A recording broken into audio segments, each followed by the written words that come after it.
Estas historias que vamos a ver en el Evangelio de Marcos es como la continuación de lo que veíamos el domingo pasado con la predicación del hermano Nacho, esa escena de Jesús estando con sus discípulos y sus discípulos recogiendo espigas y teniendo esa confrontación con los fariseos. Es una continuación, por así decirlo, de lo que está sucediendo en el transcurso del ministerio de Jesús.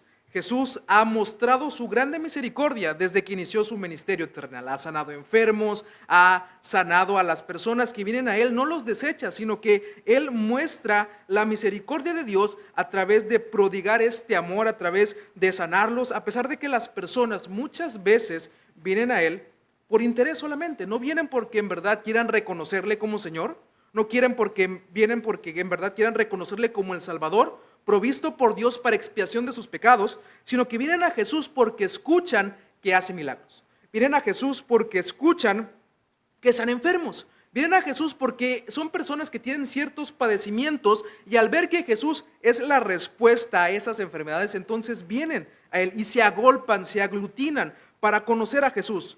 Pero vamos a notar que muchas de esas personas simplemente se acercan a Jesús porque es el tema de conversación, porque Él es el que hace milagros, no porque en verdad quieran conocerle como su Salvador. Pero sabe, esa actitud no solamente es de las personas que vamos a notar en estas historias o en esta primera historia, sino que es la actitud de muchas personas hoy en día. Eso me recuerda mucho a la escena de varios niños en la misión que apoyaba hace algunos años en Cadereyta. Cuando íbamos por los niños a la misión para tener el club bíblico, siempre había una pregunta que era frecuente en ellos, era, ¿y qué nos van a dar hoy? ¿Y qué nos van a dar hoy? Y los niños pues estaban anhelando ese refrigerio que nosotros compartíamos con ellos y ellos preguntaban eso porque había otros clubs bíblicos de otras iglesias cerca y ellos evaluaban y decían, pues dependiendo qué me den en esta iglesia o en esta otra, en este otro club, pues decido a dónde ir. Y entonces pues en ocasiones iban con nosotros, en ocasiones no iban, y cuando no iban, pues los extrañábamos, y al sábado siguiente, cuando ya iban, pues no era como que los rechazábamos y les decíamos, pues no viniste el sábado pasado por irte a la otra iglesia, por irte al otro club bíblico, sino que los aceptábamos, y venían.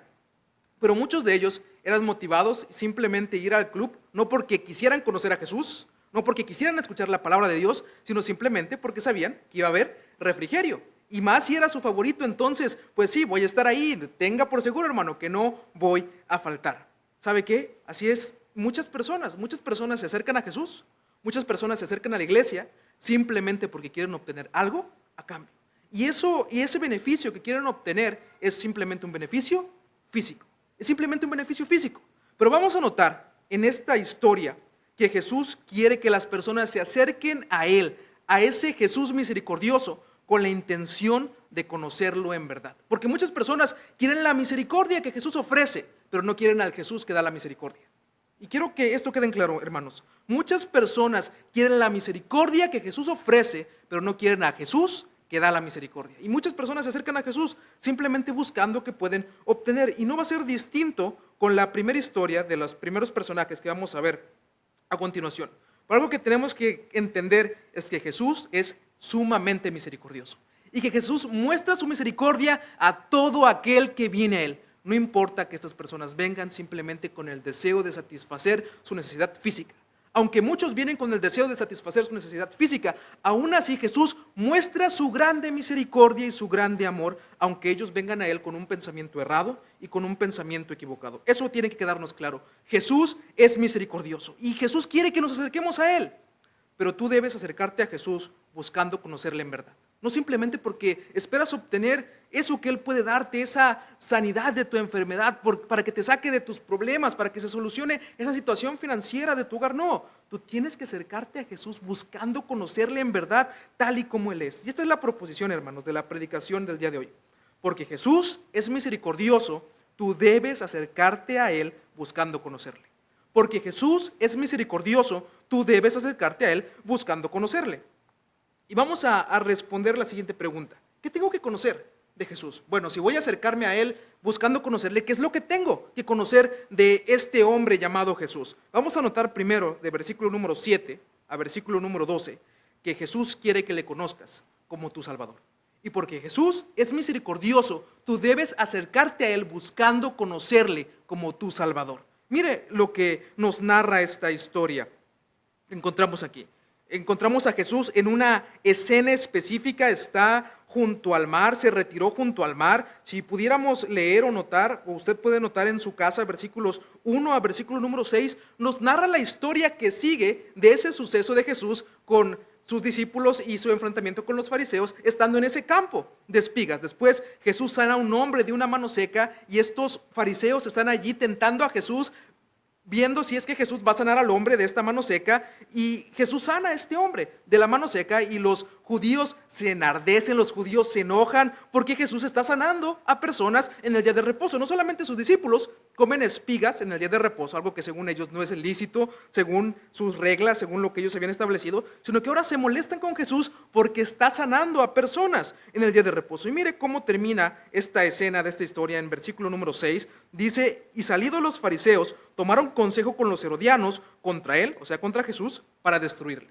La historia anterior, que antecede a la historia que vamos a ver el día de hoy, nos narra cómo los fariseos y los herodianos toman consejo, se unen, se juntan para tramar un complot y llevar a Jesús a la cruz, para acabar con él, para asesinarlo, porque no están de acuerdo con las cosas que él hace, no están de acuerdo con que él se proclame el Hijo de Dios, no están de acuerdo con que él rompa las reglas que los mismos hombres habían establecido, que habían puesto por encima de la ley de Dios, y buscan destruir a Jesús. No están conformes con la popularidad que está adquiriendo.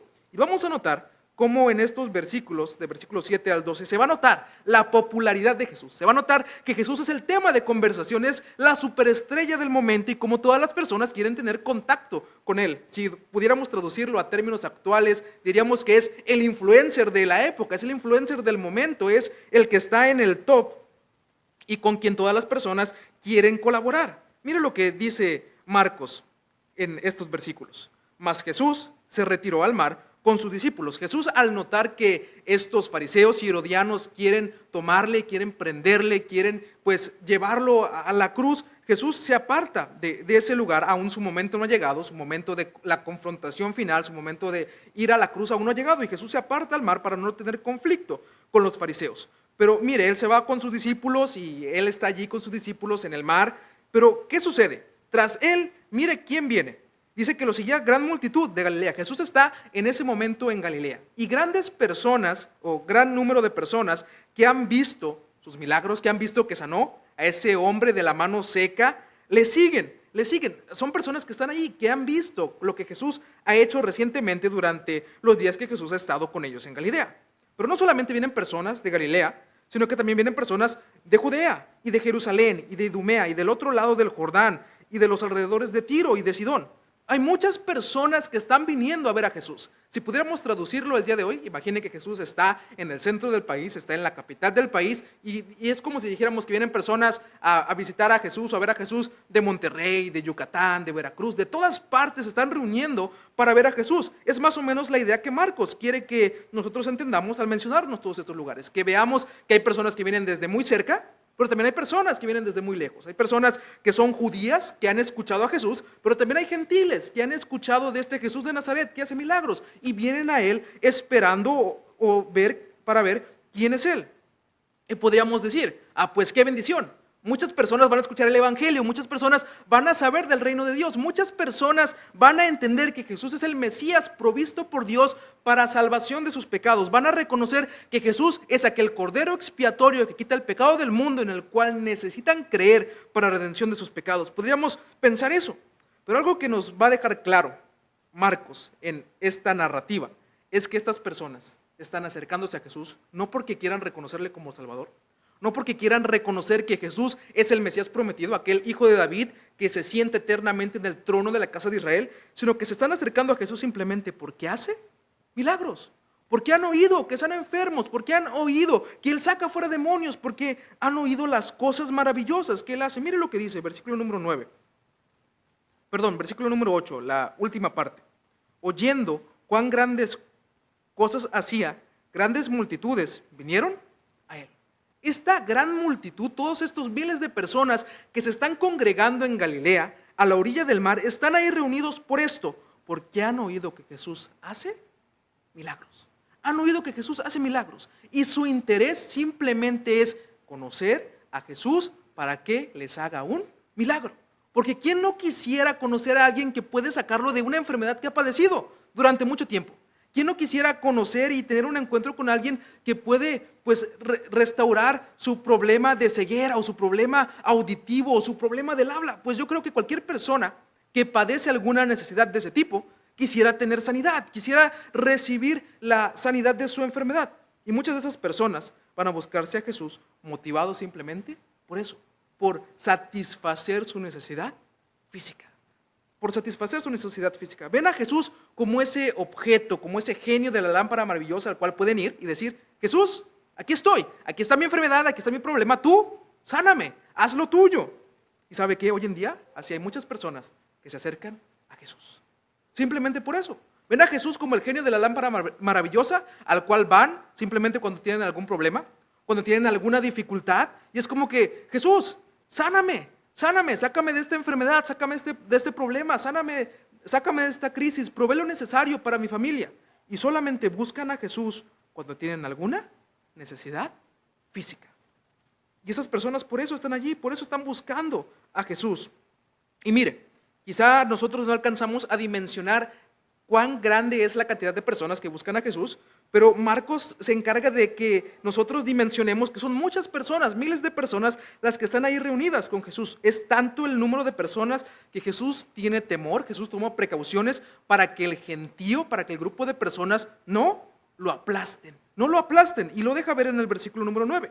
Y dijo a sus discípulos que tuviesen siempre lista la barca, a causa del gentío, para que no le oprimiesen. Y la palabra que nosotros tenemos aquí, oprimir, otras traducciones la ponen como aplastar. ¿Sabe qué? Es tanta la gente que está congregada, es tanta la gente que está allí conglomerada que Jesús tiene miedo de que lo vayan a aplastar. Jesús tiene miedo de que vaya a haber una estampida y que algo catastrófico pueda pasar. Recordemos que Jesús es 100% hombre, no era como que podía salir volando en medio de esa multitud. Él pues tiene que tomar estas precauciones. Es tanta la gente que está allí que él tiene que tomar esta precaución y le dice a sus discípulos: pues apártenme una barca porque si esto se sale de control yo tenga a dónde ir. Mire, versículo número 10. Porque había sanado a muchos. Muchas personas están allí simplemente buscando a Jesús porque quieren la sanidad física. Muchas personas simplemente quieren que Jesús les sane su enfermedad. Y sabe, Jesús conoce lo que hay en el corazón del hombre. Jesús ha dejado ver esto numerosas veces en varios capítulos y varios encuentros que ha tenido con los fariseos, con otras personas que han denotado que simplemente han creído falsamente en Jesús. Y mire lo que dice, versículo número 5 de capítulo número 3. Entonces, mirándolos, Jesús está mirando a los fariseos en ese encuentro cuando sanó al hombre de la mano seca, mirándolos alrededor con enojo, entristecido por la dureza de su corazón, dijo al hombre: extiende tu mano. Y él extendió y la mano le fue restaurada. ¿Sabe qué? Jesús conoce lo que hay en el corazón del hombre. Jesús sabía que muchas personas de las que estaban reunidas en esa multitud solamente se acercaban a él porque querían la sanidad física. Y en su misericordia, Jesús no se las niega. Jesús no se las niega, sino que él muestra su grande misericordia y sana a todos aquellos que vienen a él. Hermanos, la misericordia de Dios es en verdad infinita. Porque incluso cuando buscamos a Dios de forma superficial, cuando nos acercamos a Jesús, simplemente cuando queremos que nos sane de cierta enfermedad, cuando nos saque de cierta crisis, sabe que aún su misericordia es tan grande que aunque conoce la falsedad de nuestro corazón con la cual nos acercamos a Él, aún muestra su gracia y nos sana. Aún muestra su gracia y permite que salgamos de la crisis. Sabe que la misericordia de Dios es muy, muy, muy grande. Y nosotros no la merecemos, y estas personas no la merecían, y Jesús está allí mostrando su misericordia. Pero Jesús quería que esas personas se fueran de ese lugar no simplemente recibiendo la sanidad física, sino recibiendo salvación eterna. Recibiendo salvación eterna. Pero va a ser triste, porque muchas de esas personas que están allí simplemente siguen a Jesús por eso, porque puede sanarlos físicamente, no porque en verdad quieran que sea su Salvador. ¿Y sabe qué? ¿Cómo vamos a notar esto? ¿Recuerda la escena que notamos en el libro de los Hechos, capítulo número 1, cuando están reunidos en el aposento alto que Jesús ha ascendido? ¿Sabe cuántas personas hay reunidas? 120 personas que han permanecido fieles a Jesús, que estuvieron allí cuando Jesús fue crucificado, que estuvieron allí cuando Jesús resucitó, que están allí cuando Jesús asciende delante de la presencia de Dios. ¿Y qué pasó con estas multitudes? ¿Qué pasó con este gran grupo de gente que le seguía?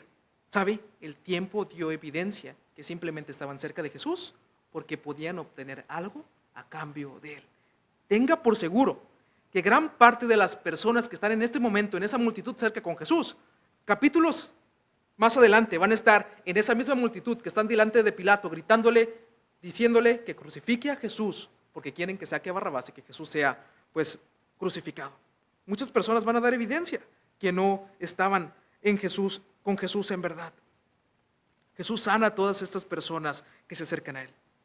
Hermanos, es muy triste cuando nosotros notamos esas escenas en las iglesias, que muchas personas se acercan a la iglesia, muchas personas vienen, se acercan a Jesús y presentan su problema, presentan su situación difícil, y en su gracia y misericordia, pues Dios restaura su situación, Dios muestra su misericordia, hace que salgan de su enfermedad, hace que salgan de su crisis, hace que salgan de su problema familiar, pero es muy triste que una vez que reciben eso que buscaban, nunca más vuelven a aparecerse en la iglesia.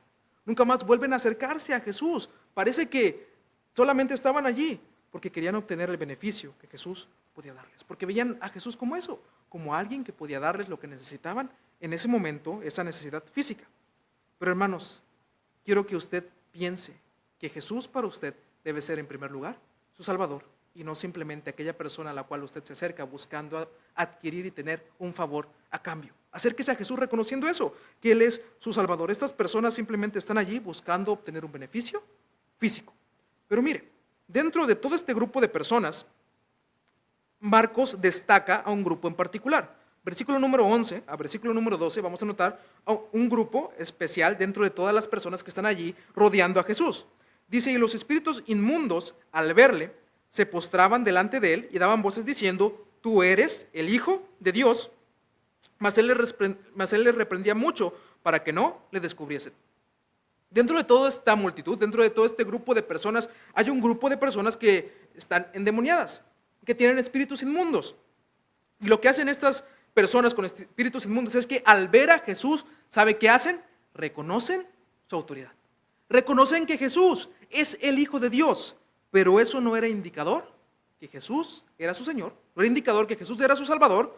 Simplemente sabían cosas de Jesús. Habían estado ahí en la eternidad pasada cuando fueron creados por Él. Habían contemplado la hermosura del Hijo, estando en relación perpetua con el Padre, en esa relación íntima. Y cuando cayeron, pues perdieron toda comunión y fueron condenados eternamente. Pero ahora que Jesucristo está encarnado y está en su ministerio terrenal, lo que hacen estos demonios al ver a Jesús es que reconocen su autoridad y se humillan, se postran, se arrodillan delante de Él. ¿Sabe? Hay muchas personas que tienen una misma teología el día de hoy, igual que la teología de los demonios. ¿Y a qué me refiero con esto? Que conocen cosas acerca de Jesús. Si usted pregunta por la calle, muchas personas conocen cosas acerca de Jesús. Y podrían decir, mira, Jesús es el Hijo de Dios, Jesús murió en la cruz, Jesús es una persona que existió, pero saber datos de Jesús no implica que tú le has reconocido como Salvador. ¿Sabe qué es lo que dice Santiago en el capítulo número 2, refiriéndose a los demonios? Santiago capítulo número 2, acompáñame ahí a Santiago capítulo número 2.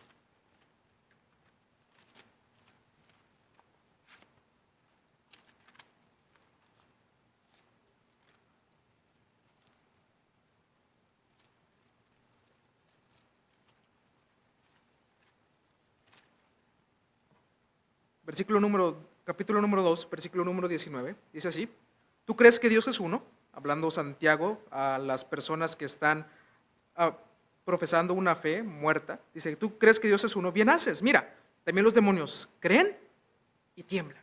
También los demonios creen y tiemblan. Los demonios creen en que Jesús es el Hijo de Dios. Incluso el pasaje en Marcos nos deja ver que lo confiesan. Dicen que están confesando que Jesús es el Hijo de Dios.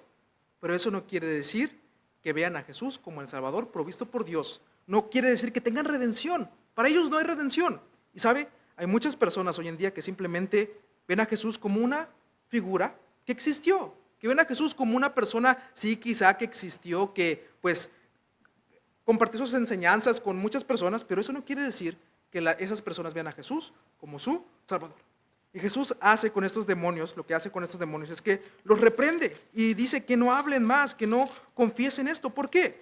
Porque Jesús y el Evangelio no es digno de recibir promoción de personas que son enviadas por Satanás. Y Jesús los manda a callar. Dice versículo número 12, mas él los reprendió mucho para que no lo descubriesen. ¿Pero por qué? ¿Por qué si estos demonios están diciendo una verdad? Están diciendo que Jesús es el Hijo de Dios, es cierto, sí. Pero ¿sabe qué estaban ocasionando con esto? Que las personas allí relacionaran el ministerio de Jesús con los demonios, con Satanás. Y eso va a provocar más adelante, en el capítulo número 3, más adelante, en el versículo número 22, que las personas piensen que Jesús está haciendo los milagros que está haciendo por el poder de Satanás, por el poder de Belcebú. ¿Sabe? Los demonios son astutos e incluso dicen y reconocen que Jesús es el Hijo de Dios para que más adelante le genere un conflicto a su ministerio. Mire lo que dice, versículo número 22. Pero los escribas que habían venido a Jerusalén decían que tenía a Belcebú y que por el príncipe de los demonios echaba fuera los demonios. ¿Sabe qué? Los demonios están haciendo esto, están reconociendo que Jesús es el Hijo de Dios para desacreditar su ministerio, Hermano, muchas veces nosotros con nuestra vida, en ocasiones desacreditamos la obra del Evangelio y desacreditamos el ministerio de Jesús, porque nuestra vida en ocasiones no refleja que estamos viviendo completamente de acuerdo al Evangelio. Si sus vecinos pudieran dar testimonio aquí, público, de cómo es usted como vecino, sus compañeros de trabajo, las personas que le conocen, ¿qué dirían de usted? ¿Dirían que refleja a Cristo? ¿Dirían que consideran que usted es un vecino donde pueden ver a Cristo reflejado? ¿Qué dirían las personas que le conocen? ¿Qué diría su familia? Que están con usted mucho tiempo. ¿Dirían que usted refleja a Cristo todo el tiempo? ¿Sabe? En ocasiones nuestra vida desacredita la obra del ministerio de Cristo. Y era lo que los demonios estaban haciendo en este momento. Y nosotros muchas veces hacemos lo mismo al no vivir acorde al Evangelio. Jesús quería que las personas se acercaran a Él reconociendo que Él era el Salvador. Tú tienes que acercarte a Jesús, al Jesús misericordioso, reconociendo que es el Salvador. Pero mire, vamos a notar, versículo número 13 a versículo número 19. Jesús, una vez que se ha presentado a estas personas como el Salvador, que las personas han reconocido que Jesús es su Salvador, tienen que reconocer que Jesús es el Maestro del cual necesitan aprender. Es lo que vamos a notar en estos versículos. Jesús quiere que tú te acerques a Él reconociendo que es el Maestro del cual necesitas aprender. Recuerde, porque Jesús es misericordioso, tú debes conocerle, no solo como tu Salvador, sino también como tu Maestro. Y Jesús en este momento va a cambiar de escenario. Marcos nos va a hacer un cambio de escena y ahora vamos a pasar de estar junto al mar a estar en un monte. Vamos a pasar de estar con una multitud a estar con un grupo más reducido de personas. Mire lo que dice, versículo número 3. Después subió al monte. Estamos en una escena completamente distinta. Pasamos del mar a un monte y llamó hacia los que Él quiso. Ya no está con la multitud, sino que ahora está con un grupo más reducido. Y dice, y vinieron a Él y estableció a 12. Dentro de los que Él está llamando, Él estableció a 12, va a establecer a 12 y les va a dar una tarea específica para que estuviesen con Él y para enviarlos a predicar y que tuviesen autoridad para sanar enfermedades y para echar fuera demonios a Simón, a quien puso por sobrenombre Pedro, a Jacobo, hijo de Zebedeo, a Juan, hermano de Jacobo, a quienes apellidó Boanerges, esto es, hijos del trueno, a Andrés, Felipe, Bartolomé, Mateo, Tomás, Jacobo, hijo de Alfeo, Tadeo, Simón, el cananista, y Judas Iscariote, el que le entregó, y vinieron a casa. Lo que notamos aquí es que cambia el escenario completamente. Es como si hubiera un contraste radical. Pasamos a otra escena dentro de la narrativa que Marcos nos está contando del ministerio de Jesús. Y ahora Jesús está con sus discípulos, está con ese grupo íntimo. Y Jesús va a llamar a 12 apóstoles, a 12 enviados para comisionarlos con la tarea de predicar el Evangelio. Pero para que estas personas puedan predicar el Evangelio, primero tienen que tener una relación íntima con Él. Primero tienen que conocer a Jesús y Jesús se va a encargar de eso. Jesús se va a encargar de enseñarles, de que ellos aprendan de Él cómo predicar, que ellos aprendan de Él cómo vivir, que ellos aprendan de Él cómo orar, para que entonces sí ellos puedan ir y compartir el mensaje del reino de Dios con todo el mundo. Mire lo que dice, versículo número 14, y estableció Dios 12 para que estuviesen con él y para enviarlos a predicar. Ese era el ministerio principal de los apóstoles, era predicar, era proclamar el reino de Dios. ¿Sabe? Después de que Jesús ascendió y su ministerio terrenal terminó, era tarea de los apóstoles seguir proclamando el nombre de Jesús, era tarea de los apóstoles seguir expandiendo la gloria de Dios a través del evangelio. Y si usted puede leer la narrativa en el libro de los Hechos, va a notar eso, cómo la iglesia está creciendo, cómo el evangelio está siendo predicado a través de estos hombres que Dios escogió, que Jesús escogió para ministrar al mundo el evangelio de la gracia de Dios. ¿Sabe? Si usted nota esta lista, no son hombres extraordinarios, son hombres como usted y como yo. Hombres con debilidades, hombres que padecían tentaciones, hombres que cometieron muchos errores, incluso entre ellos se enlista un traidor.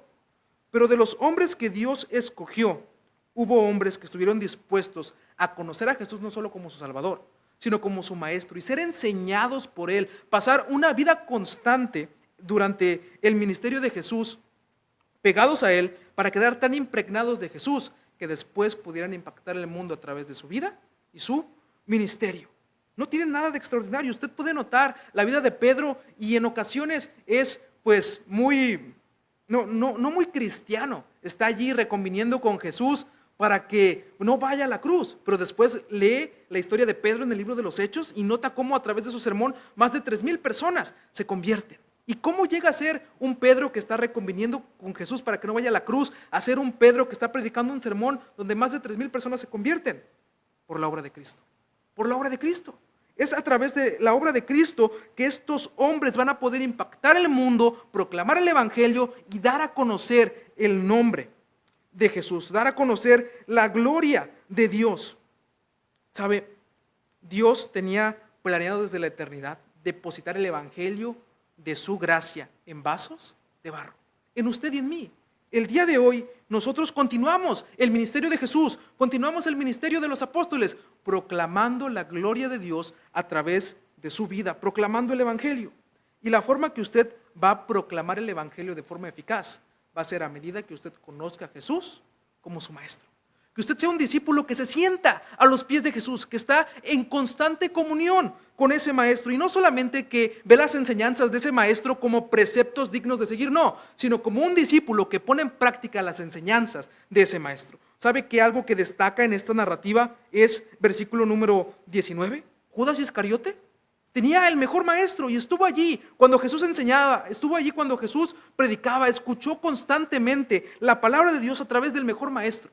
Y eso no quiso decir que fuera un discípulo fiel, que cambiara el mundo al tener una relación íntima con este maestro. ¿Por qué? Porque simplemente tenía a Jesús como maestro, pero no lo tenía como Salvador. Primero es necesario que usted conozca a Jesús como Salvador y después usted se deje enseñar por Él.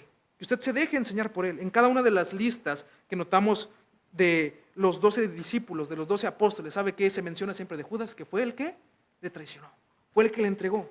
Y los discípulos en ese momento, cuando son escogidos, no es como que Judas trae un letrero en frente de él que dice, voy a ser el traidor, voy a entregar a Jesús. No, está con ellos, convive con ellos, hace las mismas cosas que ellos.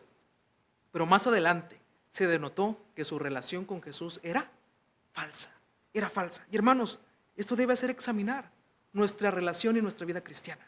¿Por qué? Porque va a ser triste que en el día del juicio nos pase como la conclusión de Jesús que menciona en el Sermón del Monte. Que digamos, Señor, si nosotros en tu nombre hicimos esto, hicimos aquello, echamos fuera demonios. Y Jesús nos diga, nunca os conocí, apartaos de mí, hacedores de maldad. ¿Sabe qué? No basta reconocer o tener a Jesús como maestro, porque muchas personas pueden decir, miren, Jesús tiene enseñanzas dignas de reproducir, enseñanzas dignas de imitar, ama a tu prójimo como a ti mismo, es algo que todos debemos hacer. Incluso hay personas que promueven esto. Pero el hecho de que eso lo hagan no quiere decir que tengan a Jesús como su Salvador. Usted debe conocer a Jesús antes de tenerlo como su maestro, debe conocerlo como su Salvador. Eso es vital, es importante. Notamos que Dios utilizó grandemente la vida de estos hombres. ¿Pero por qué? Porque Jesús era su maestro. Porque se dejaron ser enseñados por Él. ¿Y sabe qué implicó eso? Morir a sí mismos. Implicó morir a sí mismos. ¿Y sabe qué tenemos que hacer nosotros para dejarnos enseñar por Jesús y poder ser discípulos fieles que impacten el mundo y la sociedad en la cual vivimos? Tenemos que morir a nosotros mismos, pero a veces ese no es un precio que estamos dispuestos a pagar. No es un precio que estamos dispuestos a pagar, pero en su gracia y misericordia, Dios ha decidido, hermano, quiero que piense esto, Dios ha decidido dar a conocer su nombre a través de su vida. Y sabe que eso es un reflejo de la misericordia de Jesús, porque Dios pudo compartir su evangelio de formas diversas. Pudo haber puesto grandes pantallas en el cielo y así proclamar su evangelio, pudo enviar ángeles para que predicaran su evangelio, pero no, a Dios le plació tomar instrumentos humanos para dar a conocer su nombre. Y es su tarea, y es mi tarea, estar en constante comunión con este maestro para que el evangelio que prediquemos sea un evangelio fiel a las enseñanzas del maestro. No un evangelio a medias, no un evangelio que simplemente presenta el lado bonito de las cosas y de la vida cristiana, no, sino un evangelio que está acorde y está de acuerdo a las enseñanzas de Jesús. Pero para que esto sea real, necesitamos tener comunión constante con este maestro. Tenemos que dejar que Él nos enseñe, que Él nos diga qué cosas están mal y cómo Él desea que nosotros vivamos, y desechar aquello que va en desacuerdo a su voluntad y de acuerdo a su palabra. ¿Sabe qué implica sacrificio? Implica morir a ti mismo.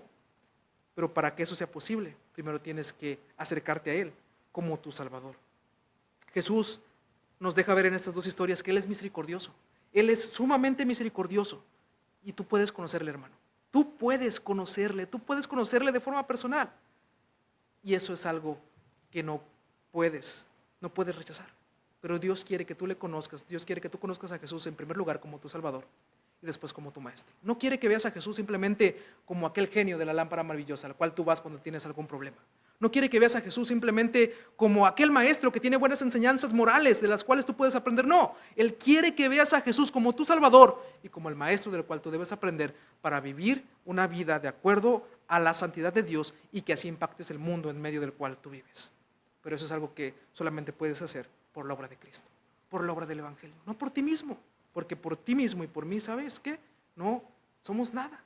Seríamos igual que Judas, traidores. Pero si hoy estamos aquí, si atendemos al evangelio, es por la gracia y misericordia de Dios, no por otra cosa, no por nosotros, sino por su misericordia.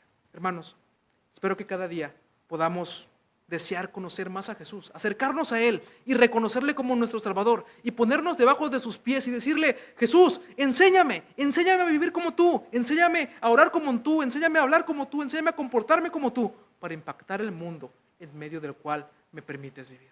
Hermanos, espero que ese sea el deseo de nuestro corazón. Vamos a orar. Señor que estás en los cielos, tú eres sumamente misericordioso y tu gracia es infinita. En tu misericordia has provisto a Jesús como Salvador. Has provisto a Jesús como el Maestro perfecto del cual nos enseña a vivir de acuerdo a tu voluntad.